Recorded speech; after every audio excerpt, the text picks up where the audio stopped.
Exercise 2.3, question number 4. The function T, which maps the temperature in degrees Celsius into temperature in degrees Fahrenheit, is defined by T of C is equals to 9C by 5 plus 32. Find T of 0, T of 28, T of minus 10 and the value of C when T of C is 212. अब हमारे पास T एक function दिया है, ये है वो function, और इसके इनपुट में वैल्यू दी है हमारे पास C। तो जो T हमारा फंक्शन है वो हमें टेम्परेचर निकाल के देगा फ़ारेनहाइट में, और जो इनपुट उसका C है वो होगा सेल्सियस में। इसका मतलब जो हमारी डोमेन सेट के एलिमेंट्स होंगे वो आएंगे सेल्सियस में, और रेंज हमारी आएगी फ़ारेनहाइट में, और फ़ारेनहाइट देगा T of C। Fahrenheit is equals to T of C। अब हमें फाइंड करना है T ऑफ 0। तो T ऑफ 0 का मतलब क्या हुआ? Temperature in Fahrenheit when degree Celsius is equals to 0 degree. मतलब 0 डिग्री सेल्सियस पे फ़ारेनहाइट में कितना टेम्परेचर होगा, ये हमें इस फंक्शन से फाइंड करना है। तो T ऑफ 0, C की वैल्यू जब हम इसमें 0 रखें, तो T of 0 would be equal to C की जगह बस 0 सब्सटीट्यूट करना है। So 9 into 0 upon 5 plus 32।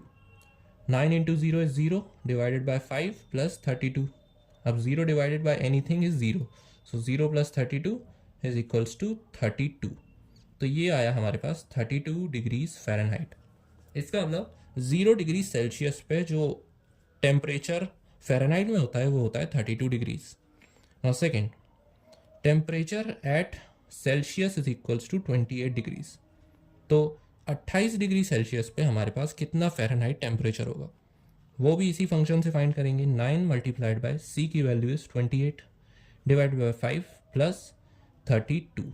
So 28 times 9, 9 8s are 72 and 7, 9 2s are 18, 18 and 7 is 25 divided by 5 plus 32. Now 5 5s are 25 and 5 4s are 20. So 50.4 plus 32. This is equals to 82.4 degrees Fahrenheit. इसका मतलब 28 degree Celsius पर हमारे पास 82.4 degrees Fahrenheit temperature होता है। And similarly third, T of -10। अगर temperature negative में है -10 degree Celsius, तो कितना फ़ारेनहाइट टेम्परेचर होगा? So 9 multiplied by -10 divide by 5 plus 32। Now 5 2s are 10 and 9 2s are 18, so negative 18 plus 32। 32 minus 18, इसको हम लिख सकते हैं 34 माइनस 20।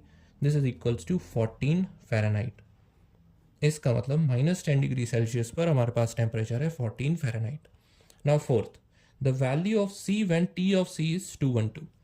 अब फोर्थ क्वेश्चन में हमसे उल्टा सवाल पूछा गया है कि अगर टेम्परेचर हमें दिया है 212 फ़ारेनहाइट, देन x सेल्सियस, कितना सेल्सियस होगा हमारे पास? अगर टेम्परेचर हमें दिया है 212 फ़ारेनहाइट, तो वो डिग्री सेल्सियस में कितना होगा? x मैंने माना है क्योंकि हमें पता नहीं है डिग्री सेल्सियस। तो सिंपली हम T ऑफ C की वैल्यू अगर ये दी है, तो T of C is equals to 212। This would be equal to this right hand side value 9C divided by 5 plus 32। अब इस इक्वेशन में एक वेरिएबल है और पूरी इक्वेशन है, तो हम इजीली इस वेरिएबल को शिफ्ट करके और सॉल्व कर सकते हैं इस इक्वेशन को। तो ये हो जाएगा 212 minus 32 is equals to 9C divided by 5। अब 212 माइनस 32 ये 0 हो जाएगा, और 21 माइनस 3 इज 18, तो 9C अपॉन 5। अब मैं 5 को इधर मल्टीप्लाई कर सकता हूँ, 9 को इधर डिवाइड, तो ये हो जाएगा C is equals to 5 multiply by 180 divided by 9। Now 9 2s are 18 and 0s are 0, so 5 2s are 10, 100। इसका मतलब C is equals to 100 degrees Celsius when we have temperature in Fahrenheit is equals to 212. Therefore, these four are the answers of the given question.